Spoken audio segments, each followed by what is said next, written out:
پیغمبر نبی آخر ہے ظہور میں، اس کو اول بھی کہتے ہیں آخر بھی کہتے ہیں۔ مجھے اس پہ یاد آیا مولانا قاسم نانوتوی کا مناظرہ تھا اور پنڈتوں کے ساتھ تھا۔ کبھی ہمیں لوگ کہتے ہیں اور تم نے مناظرے کہاں سے سیکھے؟ میں نے کہا پیغمبر کے در سے سیکھے ہیں، اور دیوبند والا تمہیں کہوں گا مولانا قاسم نانوتوی سے سیکھے ہیں۔ یہ مناظرے تو پیغمبر کے دور سے چلے ہیں، علی المرتضی کے دور سے چلے ہیں، علماء دیوبند نے کیے ہیں مناظرے چلے۔ میں خیر یہ کہہ رہا تھا مولانا قاسم نانوتوی کا آریہ پنڈت سے مناظرہ ہے۔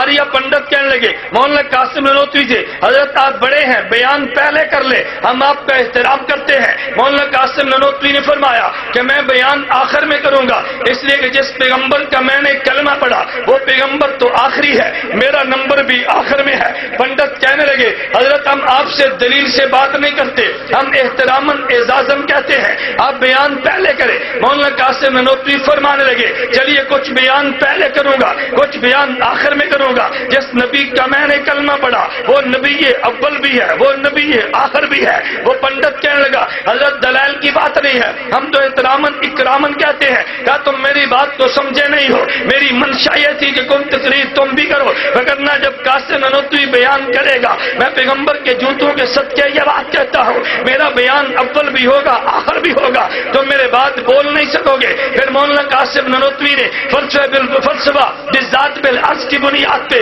وجود باری پہ 3 گھنٹے دلائل دیے ہیں۔ پھر پنڈت اٹھ کے بیان نہیں کر سکے تو وہاں جو ثالث ہندو تھا اس نے کھڑے ہو کے مولانا قاسم نانوتوی کا فتح کا اعلان کرتے ہوئے کہا آج انسان نہیں بولا، قاسم نانوتوی انسان کی زبان پہ الہام کا فرشتہ بولا ہے۔ میں کہتا ہوں مولانا قاسم نانوتوی نے کہا میرا پیغمبر نبی اول ہے وجود نبوت میں، یہ نبی آخر ہے ظہور نبوت میں، یہ نمبر 3۔ میں چوتھی بات کہنے لگا میں کہتا ہوں رسالت اعلیٰ خدا نے کس کو دی ہے؟ حضرت آدم کو رسالت ملی ہے، عیسیٰ کو رسالت ملی ہے، ان میں 313 رسول آئے ہیں، 1,24,000 انبیاء آئے ہیں۔ میں روایات کی بنیاد پہ کہتا ہوں تلک رسول فضلنا بعضهم علی بعض، اللہ قرآن میں کہتے ہیں، لیکن پنڈی والوں کبھی تم نے غور کیا ہے آدم رسول تو ہے لیکن رسول اللہ نہیں، آدم کو صفی اللہ ہی کہتے ہیں، حضرت نور رسول تو ہے مگر رسول اللہ نہیں، اس کو نجی اللہ ہی کہتے ہیں، حضرت ابراہیم رسول تو ہے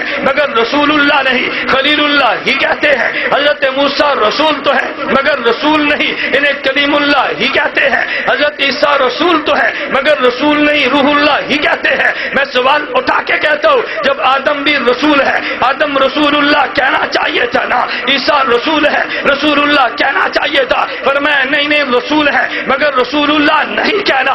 ہاں اللہ پھر کیا کہے؟ فرمایا کہنا محمد رسول اللہ ہے، رسول تو سارے ہیں مگر رسول اللہ کہنا اسی کو ہے۔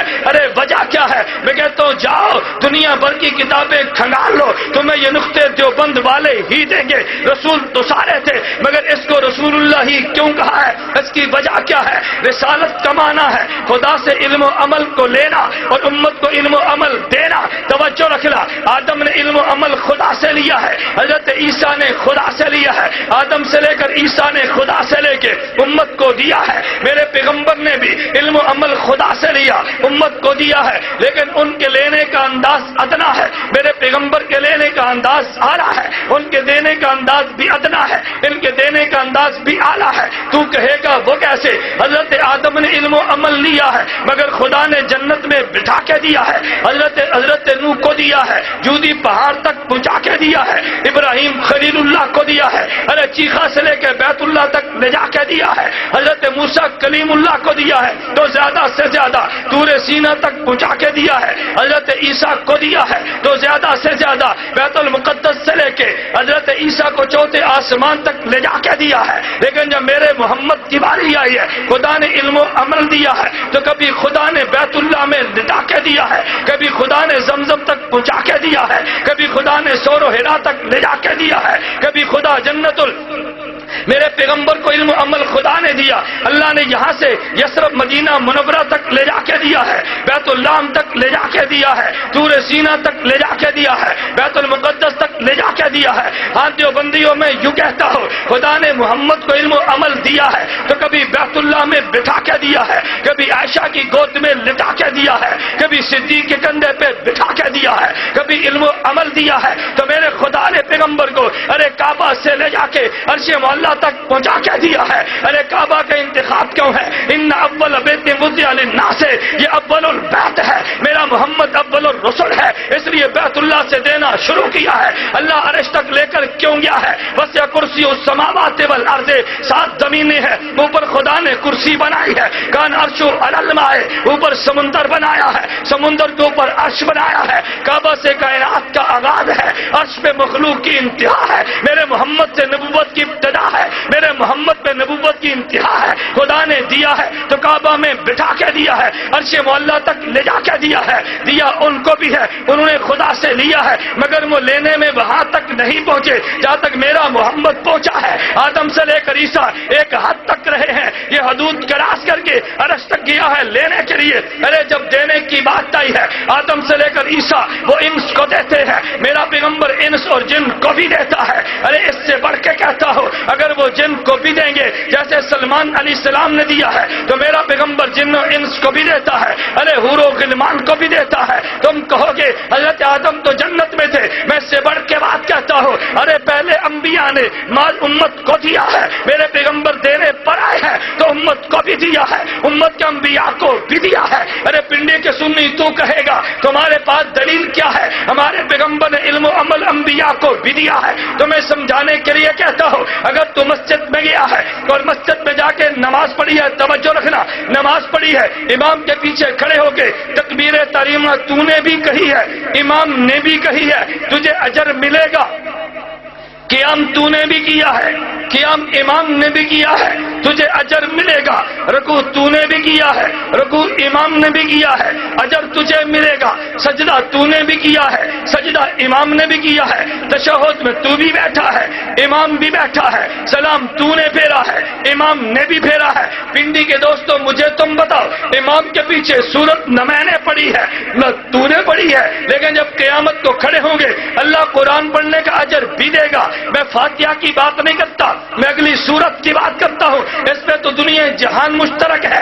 امام سورت پڑھتا ہے، مقتدی نہیں پڑھتا، فرق یہ ہے ہم کہتے ہیں عام سورت بھی نہیں پڑھتا، سورت فاتحہ بھی نہیں پڑھتا، لیکن اجر خدا دیتا ہے۔ ارے کیوں دیتا ہے؟ امام تیرے نے پڑھا ہے، اجر تجھے ملنا ہے۔ میرے پیغمبر نے جو فرمایا من کان لہ امام فقراۃ الامام لہ قراءۃ، اگر امام موجود ہے تو پڑھا امام نے ہے، اجر تجھے بھی ملے گا۔ پھر میرے دوستوں میں یہ بات کہنے لگا ہوں اگر پنڈی میں تم مقتدی ہو تمہارے امام نے فاتحہ سورت پڑھی ہے اجر تجھے ملا ہے، لیکن ایک مقام وہ بھی آیا ہے کہ جب میرے پیغمبر امام بنے ہیں، آدم سے لے کر عیسیٰ مقتدی بنے ہیں، میرے پیغمبر امام بنے ہیں، ارے انبیاء مقتدی بنے ہیں، میرے نبی نے فاتحہ کو پڑھا ہے، انبیاء نہیں پڑھتے۔ علامہ کاندلوی کی تحقیق ہے، اللہ قرآن میں فرمائے وَلَقَدْ آتَيْنَاكَ سَبْعًا مِّنَ الْمَثَانِي، اے میرے پیغمبر میں نے فاتحہ تجھے دی ہے، تو جس کو دی ہے وہ پڑھے گا، جس کو نہیں دی وہ نہیں پڑھے گا۔ میرے پیغمبر نے پڑھی ہے، باقی انبیاء نے نہیں پڑھی ہے، لیکن اجر ان کو بھی ملے گا۔ کیوں ملے گا؟ تیری مسجد میں تیرے امام نے پڑھا ہے تو امام کی وساطت سے اجر تجھے ملا ہے، اور وہاں پہ میرے نبی نے پڑھی ہے تو نبی کی قرات کا اجر انبیاء کو ملا ہے، تو تیرا امام تجھے دیتا ہے، میرا نبی نبیوں کو دیتا ہے۔ تو میں یہ کہہ رہا تھا رسالت کا معنی خدا سے لینا ہے، میرا نبی لینے میں بھی اعلیٰ ہے۔ ارے رسالت کا معنی امت کو دینا ہے، میرا پیغمبر علم و عمل دینے میں بھی اعلیٰ ہے۔ اس لیے فرمایا آدم کو صفی اللہ کہنا ہے، محمد کو رسول اللہ کہنا ہے۔ شان محمد مصطفیٰ، شان صحابہ، نعرہ تکبیر۔ حضرت محمد کو توجہ رکھنا، محمد صلی اللہ علیہ وسلم کو کیا کہنا ہے؟ توجہ بھائی کیا کہنا ہے؟ حضرت آدم کو بولیے صفی اللہ، حضرت نوح کو دلیل پہ غور کرنا، حضرت عیسیٰ کو، حضرت محمد کو۔ کیوں؟ رسالت ان کو بھی ملی ہے لیکن ہمارے پیغمبر کو رسالت اعلیٰ ملی ہے۔ ہمارے پیغمبر کو رسالت توجہ میں ایک نقطہ پیش کرنے لگا. رسالت اعلیٰ کا معنی کیا ہے؟ اللہ قرآن میں یوں فرمائے ما کان محمد ابا احد من رجالکم ولکن رسول اللہ وخاتمن. توجہ، دلیل پہ غور کرنا. وخاتمن حضرت ایک ہے